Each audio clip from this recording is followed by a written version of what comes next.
Voilà, voici donc la correction du dossier de révision, l'exercice 1. Donc, il fallait compléter le tableau pourcentage, fraction et nombre décimaux.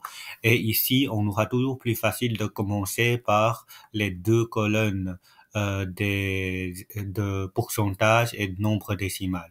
Pourquoi? Puisque pour passer de pourcentage en nombre décimal, il faut faire diviser par 100 et inversement, il faut faire donc fois 100.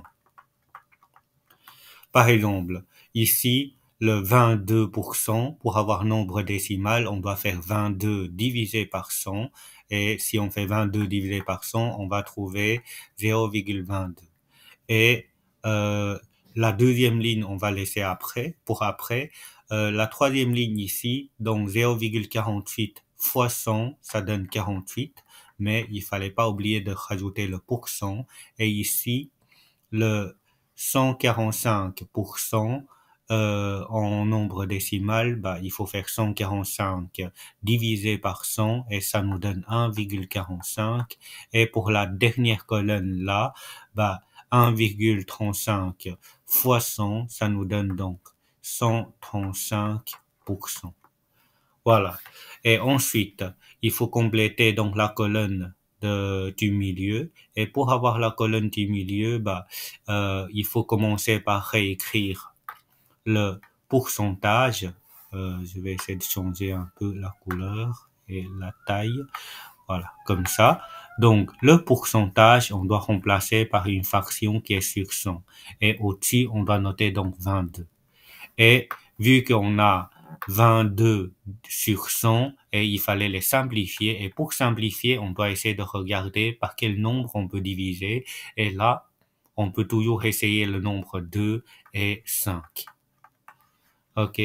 Et si j'essaye avec 2, puisque ce sont deux nombres pairs, 22 divisé par 2, on a 11, et 100 divisé par 2, 50. Et ici, on ne sait ni diviser par 2, ni diviser par 5. Du coup, c'est tout ce qu'il faut. C'est la réponse finale. Pour la ligne ici, donc 48%, bah, si vous avez compris, c'était 48 sur 100, puisque le pourcent, on doit traduire par sur 100.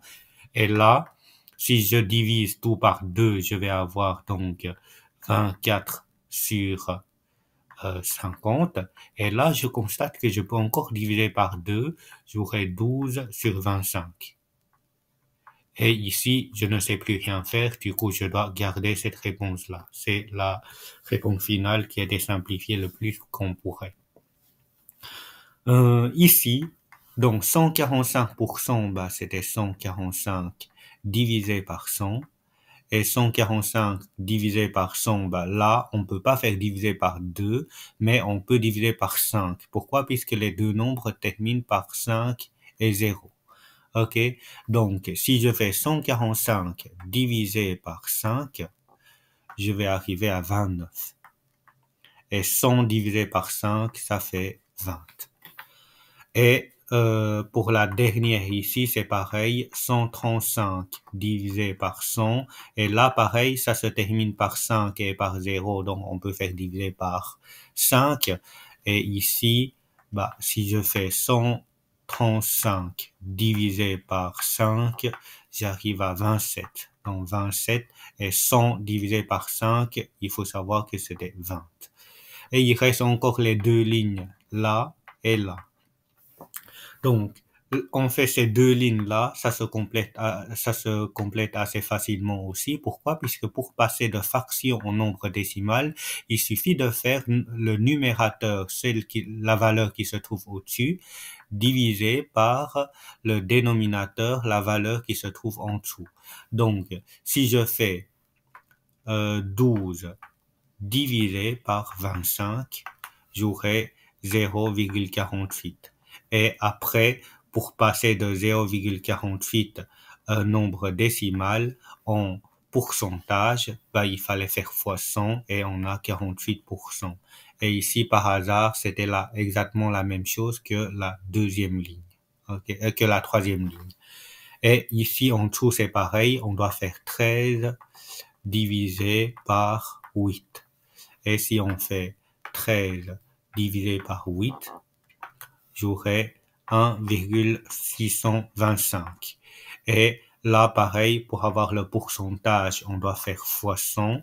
Et si on fait fois 100, bah, on va trouver 162,5%. Là, il y a une petite remarque importante, c'est que des fois, les élèves ont tendance de noter 1,63. C'est pas faux, mais faites attention, on arrondit des chiffres quand il y a beaucoup de chiffres après la virgule. OK? Quand il y a beaucoup de nombres après la virgule. Mais ici, il n'y en a que 3. OK? Alors, dans ce cas-là, n'hésitez pas à tous les noter. OK? Et dans quel cas on devait arrondir? C'est par exemple qu'on a, par exemple, 14 divisé par, j'invente, divisé par 6. Là, on a 2,33333. Là, il y a beaucoup de chiffres après la virgule. C'est à ce moment-là qu'on doit arrondir. OK? On va maintenant passer à l'exercice 2. Donc, l'exercice 2, ici, je vous conseille de toujours commencer par graduer l'axe. Donc, on a 0, 0,1, 0,2, 0,3, 0,4, 0,5, 0,6, 0,7, 0,8, 0,9, 1, 1,1 et 1,2.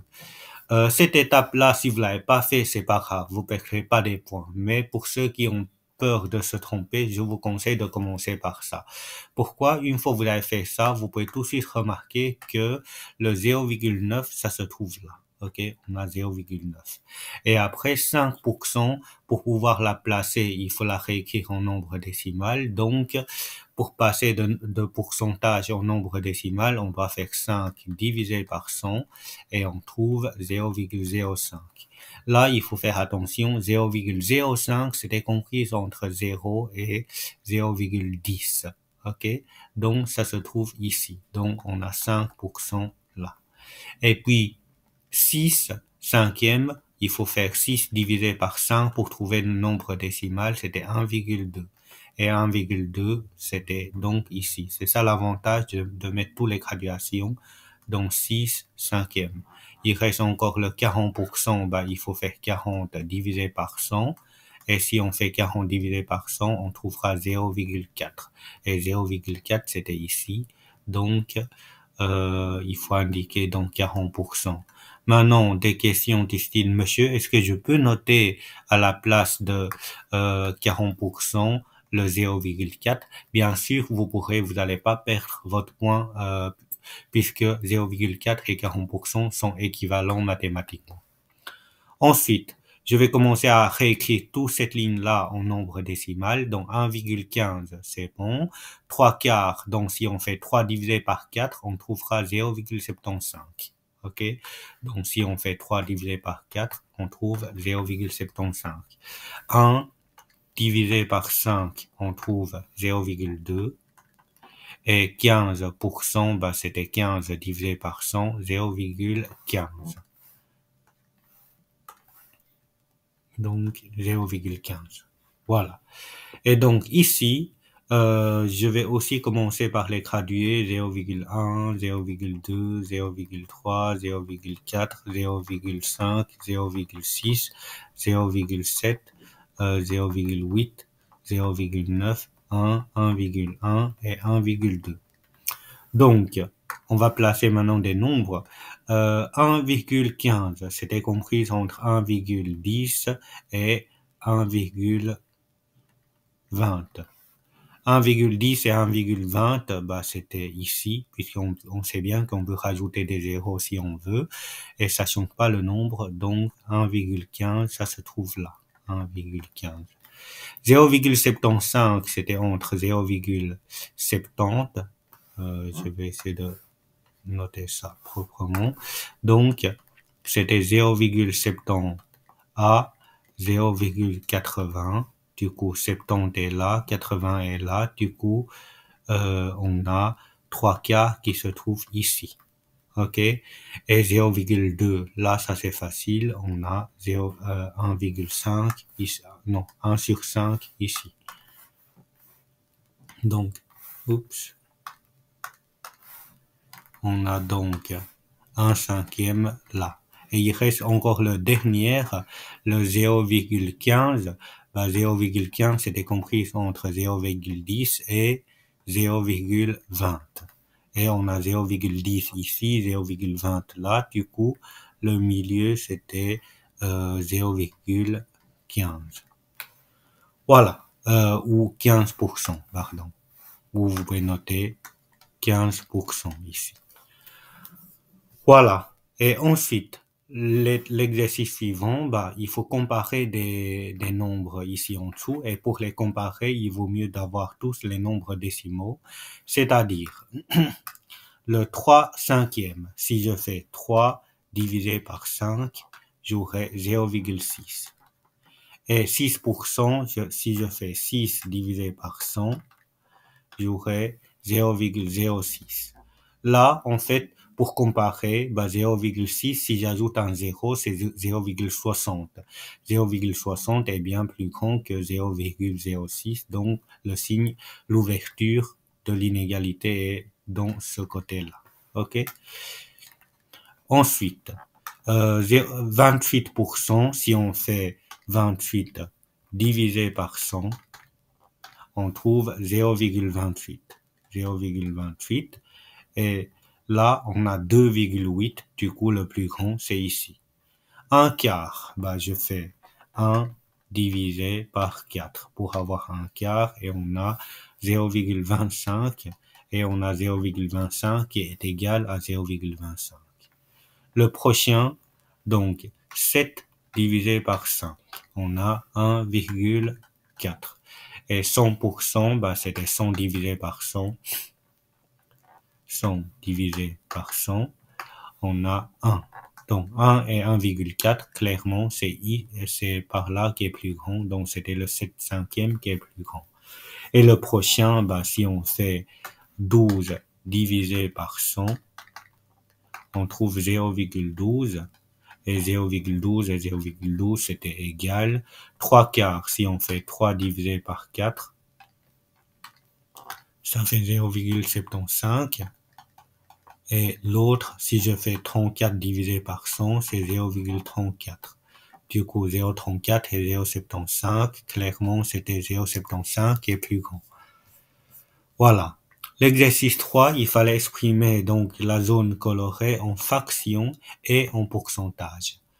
C'est-à-dire, en fractions, c'est facile, il faut simplement compter le nombre total de ce qu'on a ici et on doit aussi compter le nombre de colonnes qui sont colorées et de cette manière-là, je peux avoir la fraction. Et pour avoir le pourcentage, lorsque j'ai une fraction, pour avoir le pourcentage, imaginons que j'ai une fraction 2 sur 5. Pour avoir le pourcentage, on doit faire 2 divisé par 5 et fois 100. Comme ça, on aura pourcentage. Et si on fait 2 divisé par 5 fois 100, on aura 40%. OK, c'est de cette manière-là qu'on peut avoir des pourcents. Maintenant, nous allons essayer de résoudre cet exercice-là. Donc, on a 1, 2, 3, 4, 5, 6, 7. En tout, il y en a 7. Du coup, 7, je le mets en bas. La zone colorée, il y en a 6. Du coup, c'était 6 sur 7. Et en nombre décimal, il faut faire 6 divisé par 7 et fois 100. Et ici, on a beaucoup de chiffres après la virgule. À ce moment-là, on ne prend que 2 chiffres après la virgule. Donc, 85,71%. Ici, j'ai gardé 71, c'est puisque après le 1, c'est un 4, donc je garde le 1 dans ce cas-là. Là, le 2, j'ai 1, 2, 3, 4, 5, 6, donc c'était sur 6, et en tout, j'ai 3 qui sont colorés, et ici, 3 sixièmes. Donc, je dois faire 3 divisé par 6 fois 100. Et je trouve 50%. Le prochain, 1, 2, 3, 4, 5, 6, 7. Donc, j'ai 7. Et s'il y en a une qui est colorée, donc 1 septième, 1 divisé par 7 fois 100, on trouvera 14,7. 14,29%. Ici, il faut faire attention, c'était 14,28, mais après le 28, c'est un 5. Du coup, on doit arrondir de 1 vers le dessus. Là, j'ai 1, 2, 3, 4, 5, 6, 7. Donc, j'ai encore 7. Et parmi les 7, il y en a 4 qui sont colorés. Et donc, 4 septièmes, c'était donc 4 divisé par 7 fois 100. Et ici, j'ai 57,14. Et là, il n'y a rien à arrondir, 57,14. Et il faut pas oublier le pourcent. Le 5, 6 et le 7. Donc, on a 1, 2, 3, 4, 5, 6, 7, 8, 9, 10. C'était sur 10. Et en tout, il y en a 4 colonnes il y en a 4 zones qui étaient colorées, donc 4 sur 10. Et là, si on fait 4 divisé par 10 fois 100, je recommence. 4 divisé par 10 fois 100, j'aurai, je me suis trompé dans le calcul là, je recommence. 4 divisé par 10 fois 100. Voilà, j'ai 40%. Et ici, en tout, j'ai 6, et parmi les 6, il y en a 5 qui sont colorés. Donc, je dois faire 5 divisé par 6 fois 100. Et j'ai 5, non, je me suis trompé dans l'introduction. Donc, c'est 5 divisé par 6 fois 100. Voilà, j'ai 83,33%. Et le prochain, là, j'ai 2 parmi 10. Et 2 parmi 10, c'est 2 divisé par 10 fois 100. Et dans ce cas-là, j'ai trouvé 20%. Voilà. Ensuite, exercice 5, voici les images dans lesquelles plusieurs animaux sont représentés. Je demande d'exprimer en pourcentage le nombre d'animaux qui savent voler. Donc, il faut toujours compter la totalité comme l'exercice au-dessus. On commence toujours par compter le nombre total de choix qu'on peut avoir, pardon. Ici, donc, on a en tout les nombres d'animaux, il y en a 1, 2, 3, 4, 5, 6, 7, 8, 9, 10, 11, 12, 13, 14, 15, 16, 17, 18, 19, 20.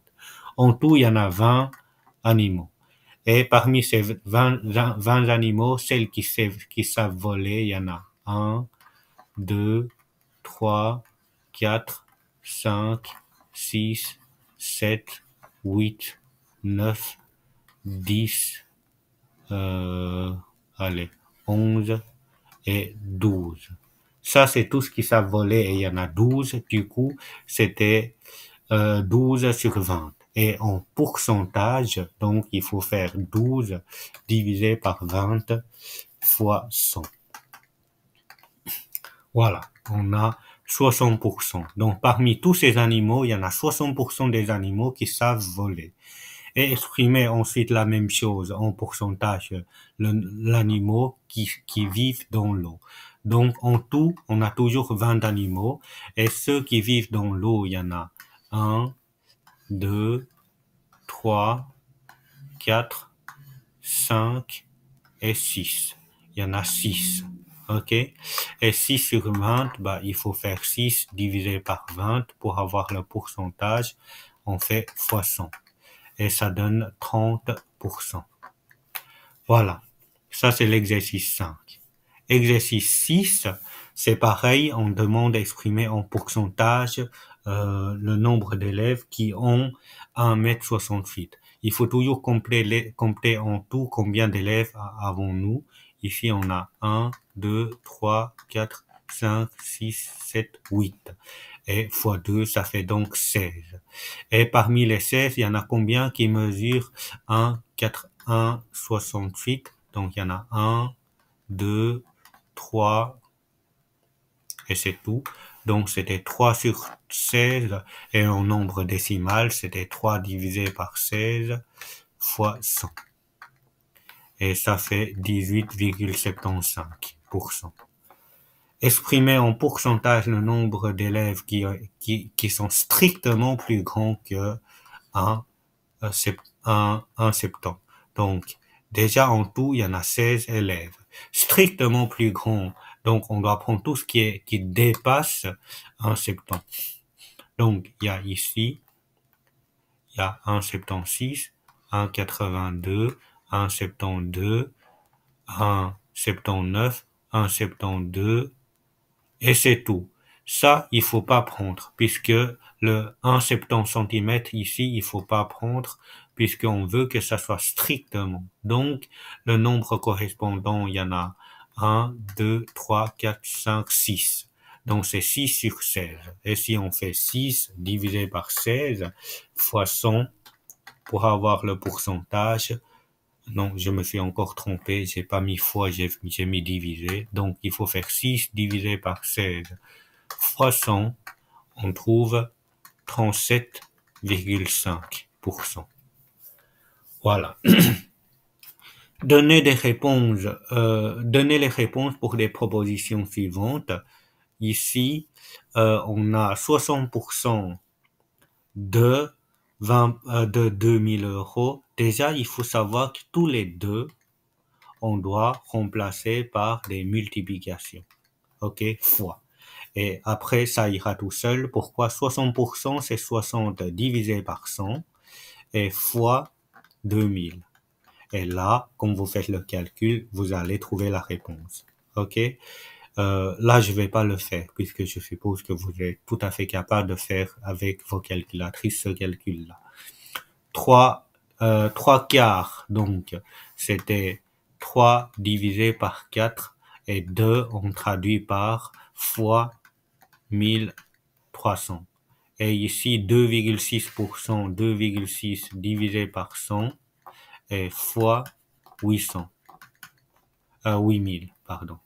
Et le dernier, c'était 103,1%. On doit traduire par divisé par 100. Et puis fois 2360. Et comme ça, on aura les réponses. OK? Mais une chose bien importante, c'est que pour ce genre d'exercice-là, n'oubliez pas des unités, puisqu'on parle des euros. Alors, la réponse finale, ça doit être en euros aussi. Voilà. Donc, le prochain, on sait que dans le diagramme représenté donc des préférences musicales des 240 jeunes adultes de 14 à 16 ans. Donc là-dedans, qu'est-ce qu'on voit? On voit qu'il y en a 50% qui préfèrent le rap. Si vous regardez couleur, il y a pour musique classique, il y en a que 2% pour des musiques classiques. Donc combien de jeunes préfèrent le rap? Donc combien de jeunes? C'était 50% des jeunes, mais combien de jeunes? 50% je regarde ici, de 240 jeunes, puisque dans l'énoncé, on avait bien précisé que c'est 240 jeunes. Donc là, ce qui signifie que le 50% qui est là, on doit faire le lien avec 240. Et ça, pour calculer, on doit faire 50 divisé par 100 pour le 50%. Et 2, on le traduit par fois, et 240. Donc 50 divisé par 100 fois 240. On trouve 120. Ce qui est 120 élèves. Et là, c'est logique puisque 50% c'est la moitié et moitié de 240 élèves, c'était bien 120. Et combien de jeunes préfèrent les musiques classiques? Là, il y en a 2% des jeunes, donc 2% de 240 qui préfèrent des musiques classiques. Donc 2%, c'était 2 divisé par 100. 2, c'était fois et 240. Si on fait 2 divisé par 100, fois 240. On a 4,8 élèves, mais là, il faut faire particulièrement attention, c'est que le 4,8 élèves, il faut absolument l'arrondir à 5 élèves. Pourquoi? Puisqu'on peut, le nombre d'élèves, on ne peut pas avoir des chiffres à virgule. Donc, il faut arrondir de manière logique. Ensuite, Là, on est encore dans pourcentage. Donc, les problèmes. Donc, Maxime, on vous dit que Maxime gagne 2150 € par mois aujourd'hui et il dépense 40% de son salaire pour acheter un nouveau GSM. Et je demande de déterminer le prix de GSM. Donc, le prix de GSM, ça sera donc égal à 40% de son salaire, c'est-à-dire son salaire, c'était 2156 €. OK? Et si on calcule ça, 40%, c'est 40 divisé par 100. 2, on doit traduire par fois, et 2156. Et qu'on calcule ça, 40 divisé par 100 fois 2156. Et on trouve 862,4. Et là, ça sera bien sûr euros. Comme il s'agit d'un problème, donc il fallait noter conclusion, c'est-à-dire, je vais pas tout noter, donc vous devez indiquer ici, donc le prix du GSM vaudra donc 862,4 € par exemple. Exercice 10, c'est aussi un problème. Donc, pendant le prix solde, pendant la période de solde, un GSM de 462 € est vendu avec une réduction de 20%. Et je demande de déterminer le prix du GSM vendu. Donc là, on a une réduction de 20%. Et ces réductions de 20% du prix départ, c'est-à-dire de 462 €. Et ça, c'était donc 20%, donc 20 divisé par 100, on doit traduire par fois, 462 €. Et quand on calcule ça, 20 divisé par 100 fois 462. On trouve 85,2. Et ça, c'est la réduction. OK? Et du coup, pour avoir le prix exact qu'on a payé, il faut faire la valeur de base, 462 € moins 85,2. Et si je fais 462 moins 85,2, je trouve 376,8 €. Voilà. Ça, c'était donc le prix du GSM après la réduction. Donc, conclusion. Déterminer le prix du GSM vendu. Donc, on doit indiquer le prix de GSM est vendu à 376,8 €. Ensuite, donc encore deux problèmes. Je regarde le temps d'enregistrement. Il faut pas que ça dépasse 30 minutes. Donc, je vais déjà arrêter pour cette première partie.